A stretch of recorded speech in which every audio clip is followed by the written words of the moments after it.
perdona a su gente, que olvida el pecado de su remanente, que ha decidido olvidar y ha enterrado en el mar mis culpas. Que Dios como tú, que escogió liberarme, que olvida el enojo y se alegra de verme, y volverá a restaurar la gloria de su heredad, de Dios como tú, Jehová. ¿Qué cosa? Oye, es bueno la arroba, todo esto representa la A y la O al mismo tiempo. ¿Qué cosa me tiene preocupado o preocupada? Así que piensen, anoten, por favor, yo quiero verlos a todos anotar algo. No creo que nadie tenga ninguna preocupación en este lugar. O estaban todos sin ninguna preocupación. Ya, o aquí, piensen, mediten. ¿Qué cosa me tiene preocupado o preocupada? Yo de primera, porque cuando preparé esta palabra, estaba sentado, solo, triste y abandonado en un sillón, porque mi señora estaba en Concepción y yo estaba en Santiago. Ningún amigo me llamaba, así que dije, voy a aprovechar de preparar el tema entonces. Gracias a eso hay tema hoy día. Y de primera estaba con el lápiz y el cuaderno y decía, a ver, ¿qué anoto? Ya, yo voy a dar un ejemplo. No puedo decirles todas las cosas que anoté, porque algunas son totalmente privadas. Así como las que ustedes están pensando ahora mismo. Pero personalmente anoté 10 cosas. Voy a mencionarle algunas. Por ejemplo, una de las cosas que me tiene preocupado es cumplir los sueños de quienes amo. Eso es una de las cosas que me preocupa. Otra cosa que me preocupa es no dañar a mis hijas en su etapa de formación. Eso me tiene súper preocupado también. Incluso ayer estábamos en Conce, fui a buscar a Graciela y mis hijas, y mi mamá le regaló 2 libros, una a Elena y otra a Elisa. La mayor es Elisa, para pintar. Y Elena saca su libro en la mesa y Elisa va y le raya la tapa. O sea, lo hizo jugando, ¿no es cierto? Pero rayando, dibujando. Y Elena obviamente se puso ahí a llorar. Y yo vi, claro. Y ¿qué pasó? Le había rayado la tapa a su hermana. Entonces yo dije, bueno, hija, ¿por qué hizo eso? No, y le había rayado, y había hecho un corazón y después se había equivocado, entonces lo había rayado así como borrando, para mejorarla. Y yo dije, bueno, a ver, aquí entonces vamos a hacer algo que es justo. Yo, el justiciero, ¿eh?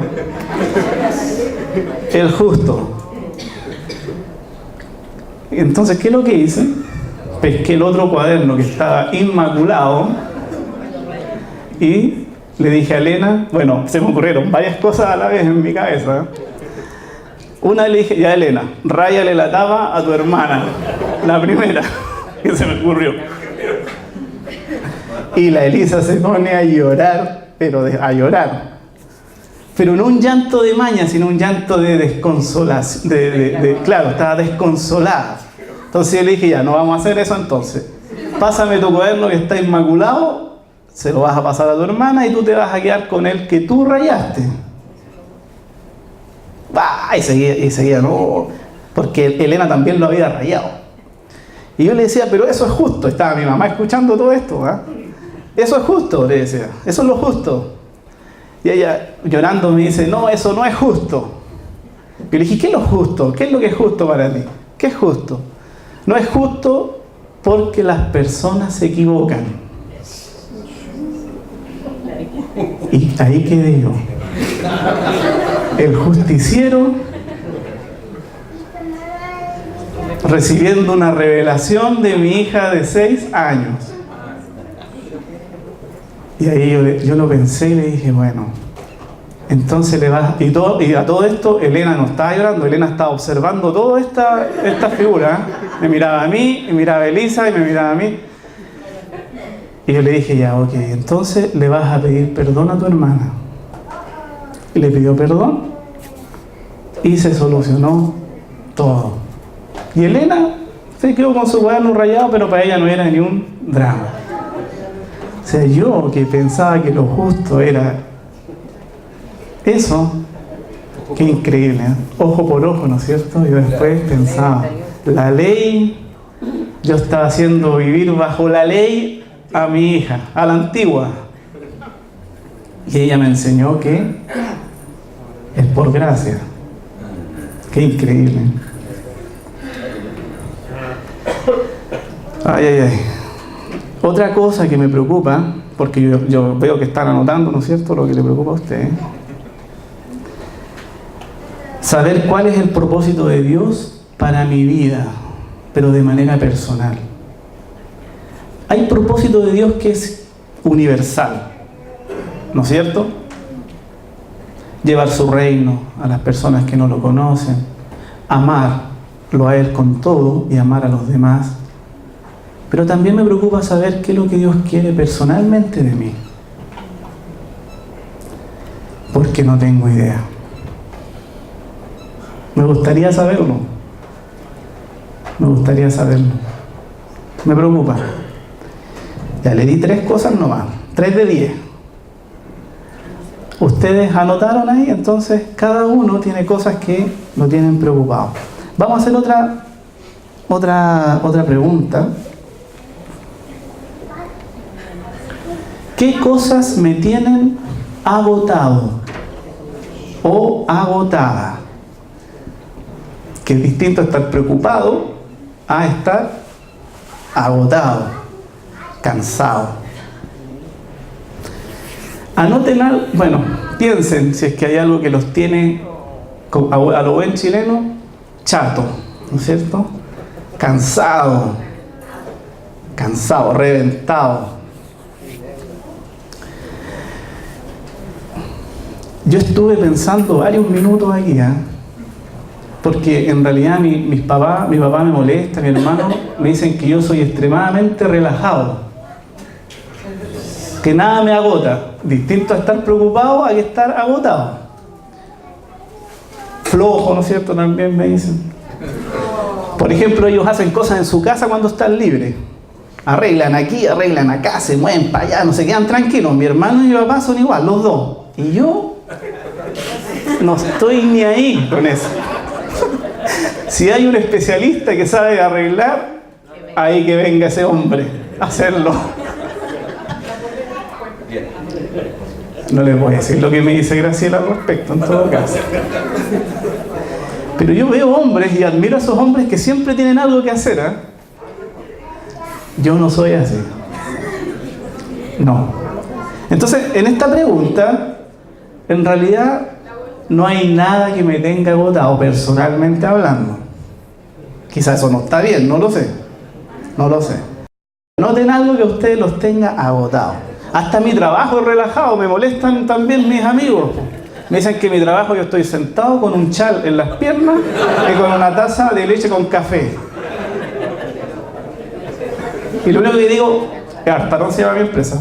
Artarón, buenos días. Y a veces me equivoco porque son las 2 de la tarde y digo, Artarón, buenos días. Perdón, buenas tardes.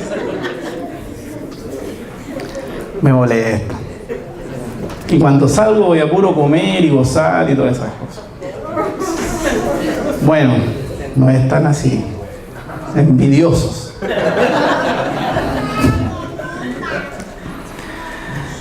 La última pregunta de este slide.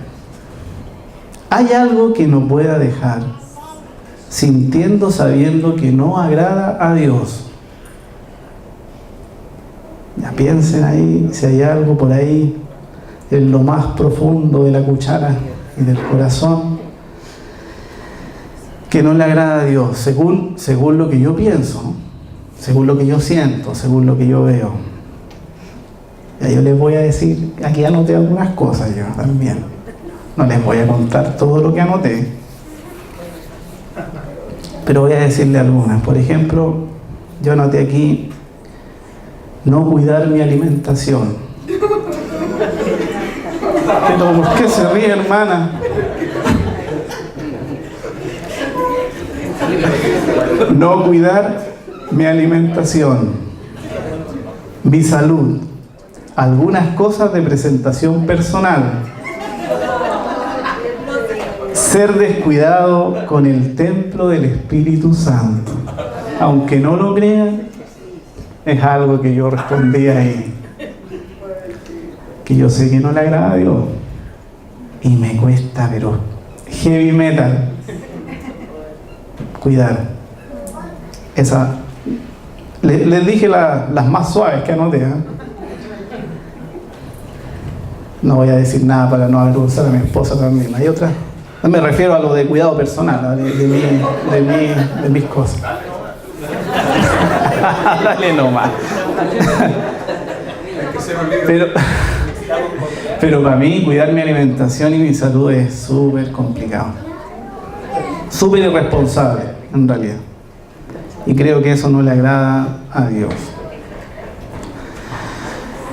Bueno, ¿anotaron algo ustedes ahí o no? ¿No anotaron nada? Ah, ya. Estamos bien. Ya. Vamos entonces con la palabra. ¿Ya? Esto es para entrar en materia. En honor al tiempo, igual voy a ser breve, tratar. Y en Mateo 11:28 dice, mira el dibujo que puse ahí. Mateo 11:28a. Yo le pongo letra cuando divido el versículo en dos partes o en tres partes. ¿Ya? La primera parte dice, vengan a mí. La primera imagen que puse fue Jesucristo con una ovejita, ¿no es cierto? Así que piensen en esto, lo está diciendo Jesús. Jesús está diciendo esto. Vengan a mí todos los que están trabajados y cargados. Hasta ahí lo dejo para profundizar en qué significa trabajados y cargados. Porque Jesús lo dice, vengan a mí todos los que están trabajados y cargados.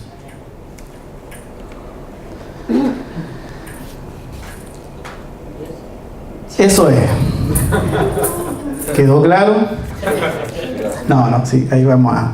Esa es la palabra. ¿Por qué puse la palabra en griego? Porque la escritura está escrito en griego.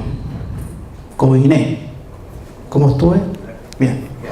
En griego koiné, el Nuevo Testamento, y en hebreo el Antiguo Testamento. Y cuando Jesús decía algo, Él lo hablaba en griego. O está escrito en griego. Por lo tanto, esto tiene varios significados. Una de las traducciones es trabajados, como dice ahí, y específicamente, al estudiar esta palabra, es un trabajo con esfuerzo propio. Trabajo con esfuerzo propio, mental o corporal. Trabajo antes de quedar agotado. Cansados a causa del trabajo. O sea, el trabajados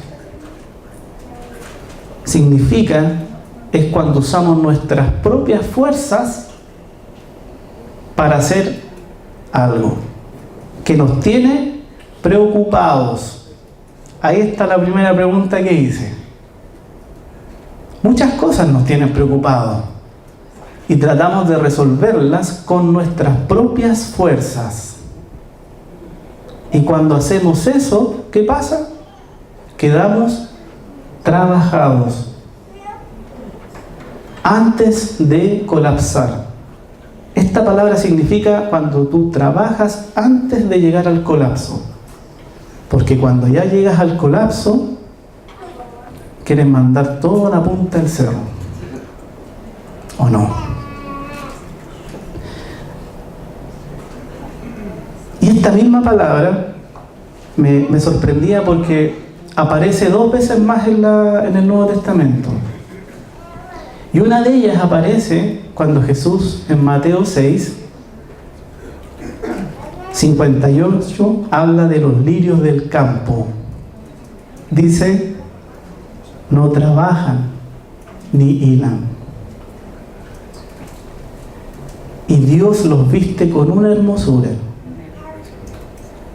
Esa palabra aparece en ese texto. Los lirios del campo no tienen preocupaciones. No se esfuerzan por vestirse. Y aparece en Lucas 5:5, cuando Jesús estaba Pedro, no me acuerdo si era Pedro, el hermano de Pedro era Andrés, ¿sí? Ya, gracias, Pedro y Andrés, los pescadores, habían estado toda la noche y no habían pescado nada. Y va Jesús, llega Jesús en la mañana, relajado, ¿no es cierto? Y les dice, vamos a pescar. Él está leseando a Jesús. Ha estado toda la noche trabajando. No habían pescado nada. Esa palabra que aparece ahí dice, ellos estaban cansados de trabajar toda la noche. ¿Y qué le dice Jesús? Vamos a pescar. Y ellos dicen, bueno, porque tú lo dices, vamos a ir. ¿Y qué pasó?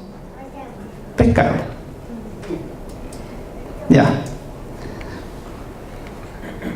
La otra palabra, cargados. Cargados.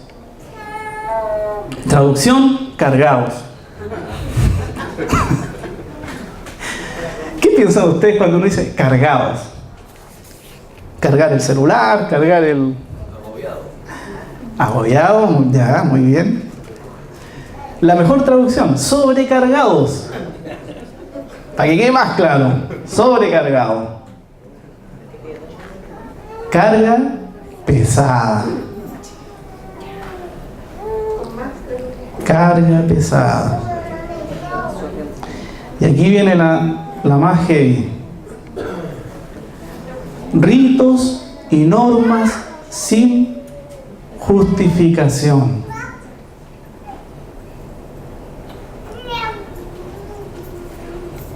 Jesús utilizó esta misma palabra cuando le habló a los fariseos, diciéndole, ustedes cargan a las personas con cargas que ni siquiera ustedes pueden tocar con un solo dedo. Mi pregunta es, ¿o el estar cargado significa que yo estoy viviendo religiosamente? ¿Estás sobrecargado? ¿Te sientes sobrecargado? ¿O estás sobrecargando a alguien? ¿A tu hijo? ¿A tu esposa? ¿A un amigo? ¿A un hermano? ¿A un discípulo?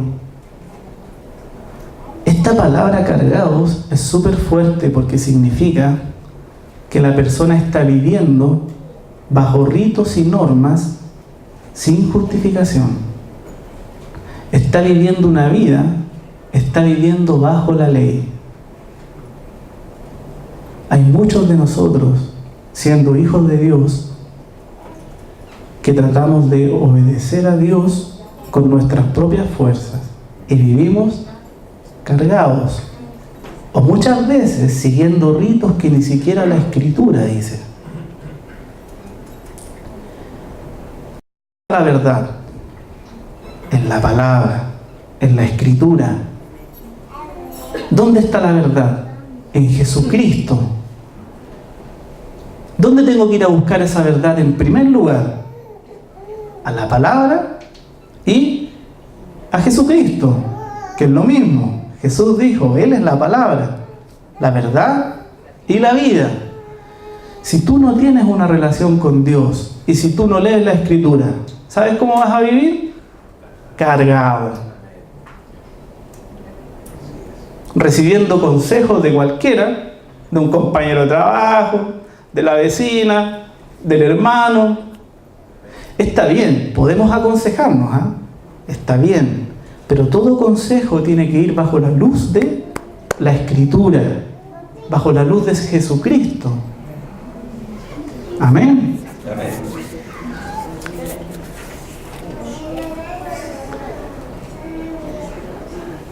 Debemos tener cuidado con lo que enseñamos. Debemos juzgar toda instrucción con la Escritura.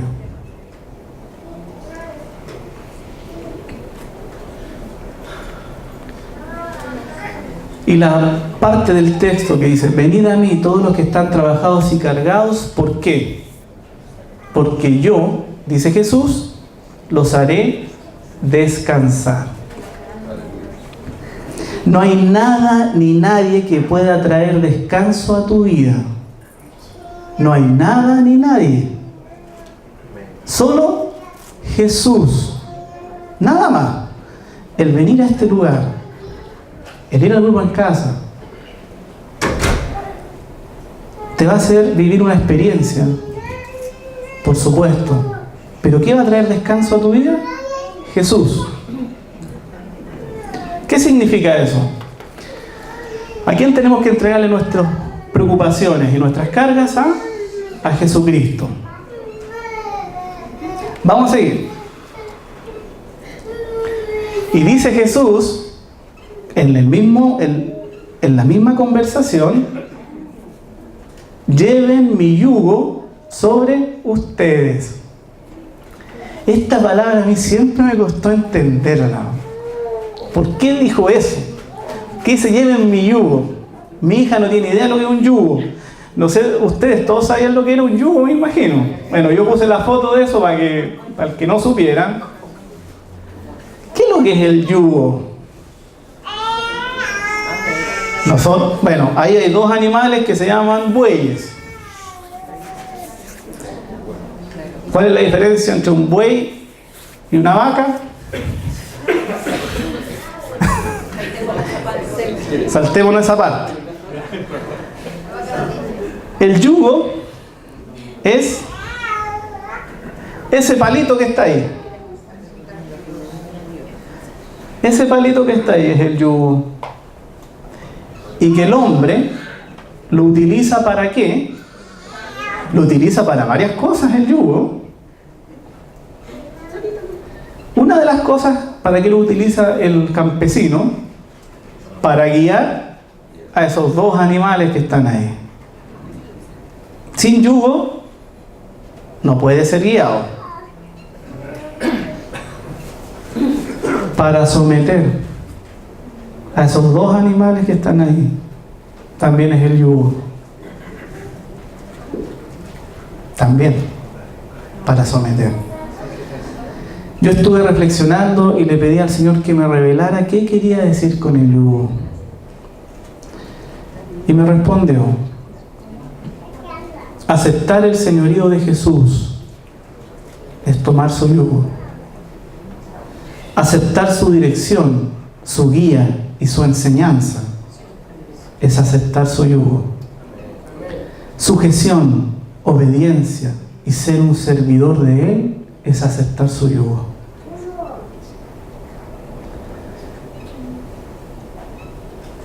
Él nos hará descansar si nosotros aceptamos su yugo. Muchos de nosotros vivimos a veces sin aceptar su yugo. Este es un reino y el rey es Él, es Jesús.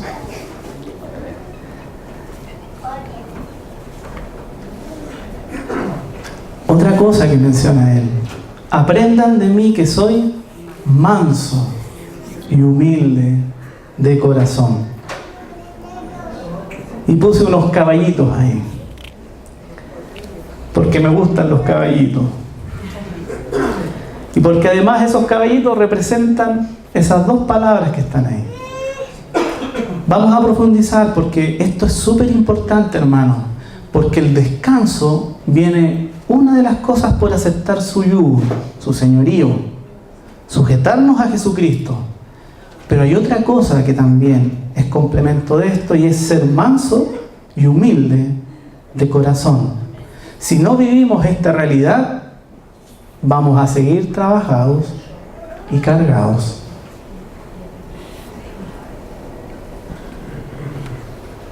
Manso,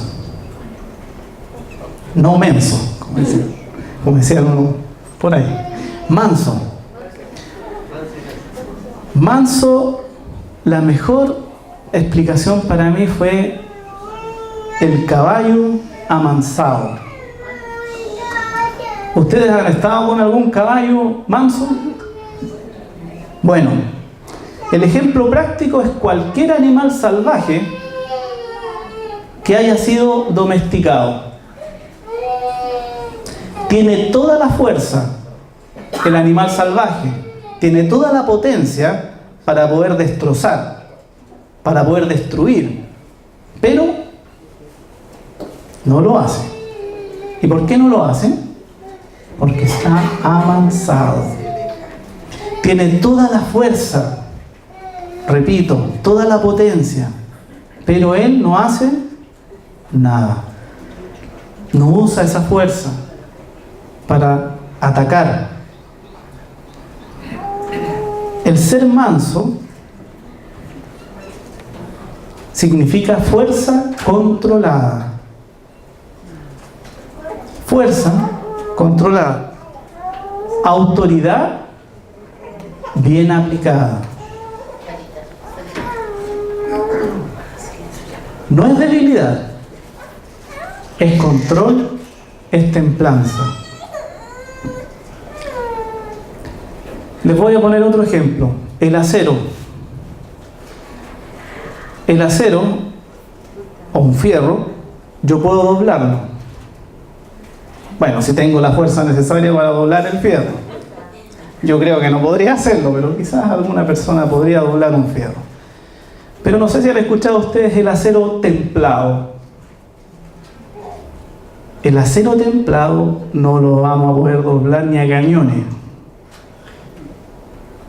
Ahí está la diferencia. Cuando uno dice templanza, templado, no es debilidad. Debilidad, se dobló. Y el acero templado no se dobla.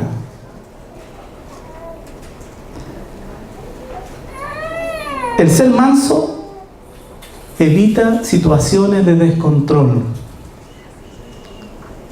el cual produce daño a los demás.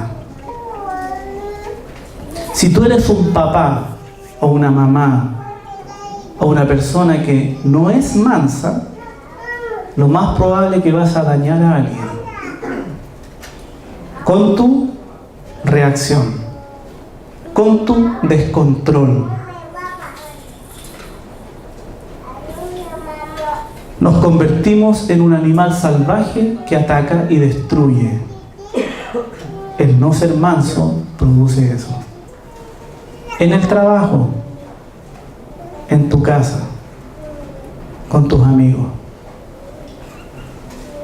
El ser manso permite aplicar misericordia en vez de juicio. Puede que tenga toda la razón, pero ¿qué hace el manso? Se calla. No usa eso para atacar al otro. El ser manso permite formar con sabiduría y amor a quienes Dios permita hacerlo. Hijos, hermanos, amigos, etc.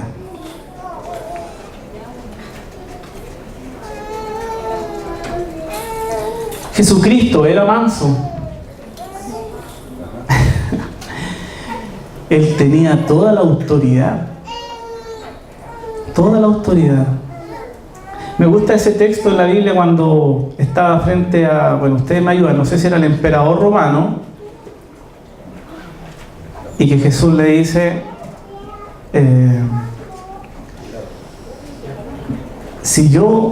Jesús dice, si yo le pidiera a mi Padre en este mismo instante, Él enviaría a su ejército de ángeles.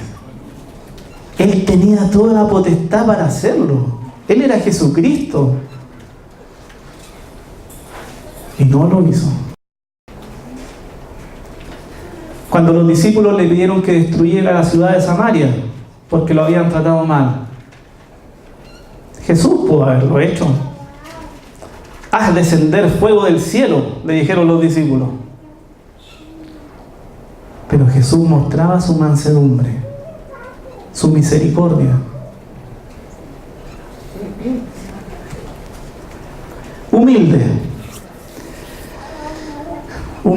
Ser humilde. Esta es complicada, cuesta entender qué es ser humilde. Humilde es ser humilde, como dice la palabra ahí. Pero la traducción les va a sorprender porque significa bajo. Buscar la última posición o lugar. Cuando tu hijo estudia en el colegio, tú le dices, hijo, quiero que tú seas el último lugar de tu curso. El más charcha. Eso quiero de ti, hijo. Eso le decimos, ¿no? ¿Qué le decimos? Quiero que seas el mejor. Obviamente. Pero esta palabra, el ejemplo que les di es muy fuerte porque ni siquiera yo lo comprendo. Pero eso es ser humilde. Buscar ser el más insignificante de todos.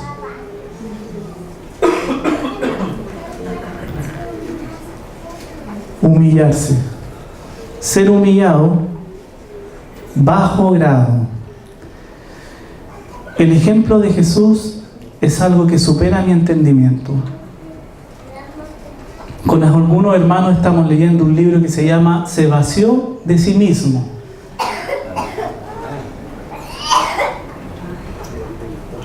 En Filipenses 2, del 5 al 8, hay un texto que quebranta mi corazón completamente y no lo entiendo. No entiendo. Que el creador de todo el universo, se haya despojado de su condición para convertirse en un insignificante hombre. Eso no lo voy a entender. Nosotros tratamos de ser mejor y Él, ¿qué es lo que hizo? Se convirtió en lo peor. En el libro había un ejemplo que es como si tú entras a tu casa y hay un ratón sentado en el sillón. Y ese ratón va y te dice, desde ahora en adelante, yo voy a tomar el control de esta casa y voy a tomar todas las decisiones.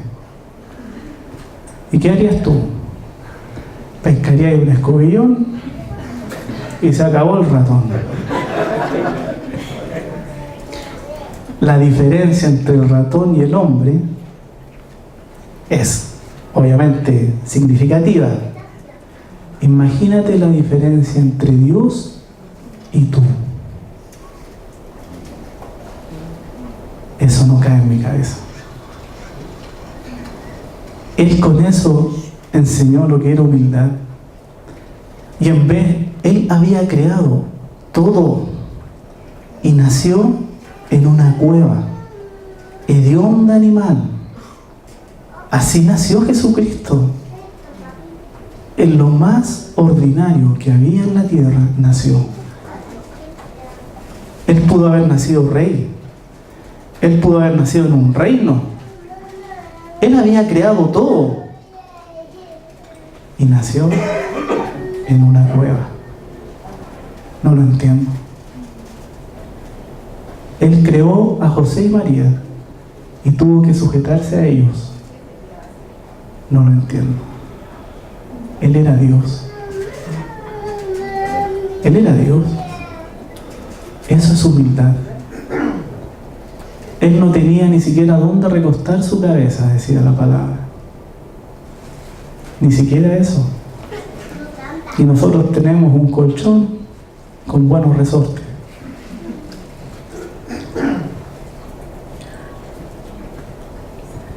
Humildad es vaciarse completamente solo por agradar a Dios. Esto permite poner la otra mejilla.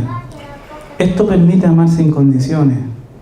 Esto permite perdón por todo, pedir perdón por todo y perdonarlo todo. Esto permite despojarse de todo, sabiendo que no tenemos nada, sabiendo que todo lo bueno en nosotros es Dios. Toda capacidad que tú tienes y que yo tengo es Él, no eres tú. Toda inteligencia que crees tener o que creo tener es Él, no eres tú. Ni siquiera los que no son hijos de Dios hoy en día. Fíjense lo que estoy diciendo. Nada bueno viene de nosotros, nada. Cuando alguien ayuda a alguien, es Dios haciendo eso en su creación. Nada bueno viene de mí, nada. Yo esto lo escribí con lágrimas en mis ojos. Ahora se los digo, pero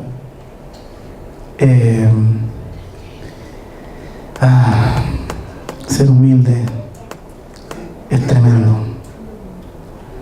Ser humillado es tremendo. Y Dios va a buscar humillar tu alma para hacerte descansar. Es irrisorio, pero Él va a quebrantar y va a humillarte para hacerte descansar.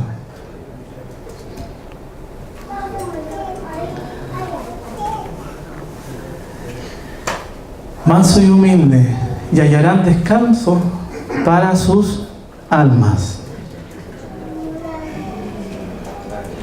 No hay otra forma, hermano. Aceptar su yugo, su señorío, y aprender a ser manso y humilde de corazón es la única forma que Él va a traer descanso a tu alma. No hay otra forma. Porque mi yugo es fácil, dijo Jesús, y ligera mi carga. Y doy gracias a Dios porque Pedro compartió un texto. No lo voy a tratar acá, pero sería importante saber entonces cuál es su carga. Porque Jesús dice, mi yugo es fácil y ligera mi carga. Ser manso y humilde es parte de eso. Pero ¿saben cuál es otra carga que tiene Jesucristo y que necesita de nosotros? Es ser sal, ser luz y ser levadura. Esa es su carga. Eso es lo que Él busca de nosotros. No lo voy a explicar ahora, quizás otro hermano lo pueda explicar, pero ser sal, ser luz, que aparecen en el mismo texto que Pedro leyó. El ser sal y ser luz. Y quiero terminar con el Salmo 23. ¿Han leído el Salmo 23? ¿O lo han escuchado por ahí, no es cierto? El Señor es mi pastor, nada me falta. El texto clave es me falta. Nada me falta. No me faltará incluso. La traducción correcta es nada me falta. Pero ¿cuándo nada me falta? Cuando el Señor es mi pastor. Ahí está la clave. Porque este texto mucho se usa. Pero muchos no tienen a Jesucristo como pastor de sus vidas.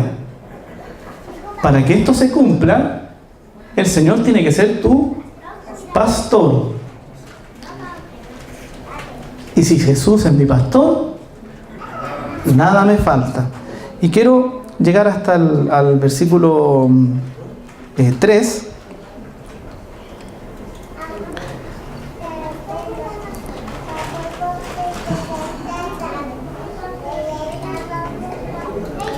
En lugares de delicados pastos me hará descansar, junto a aguas de reposo me pastoreará. Y el Salmo 23:3 es hermoso. Dice: confortará mi alma. Y esa palabra confortará se traduce como restaurará, renovará, reseteará mi alma. La única forma, hermano, de que pase eso es Jesús, tu Señor, tu pastor. Amén. Amén, hermano. Y quiero terminar. Todo lo que ustedes pensaron o anotaron, si estamos trabajados y cargados, ¿qué hay que hacer entonces? Aceptar su señorío y aprender de Él, que es manso y humilde de corazón, y entregarlo todo a Él. Todo a Él. Si yo tengo a Jesús como Señor, la formación de mis hijas va a funcionar. Como esposo voy a funcionar. Como hijo, en mi noviazgo, en mi matrimonio, en mi trabajo. Todo lo que anotaron, entréguenselo a Él. Amén, hermano.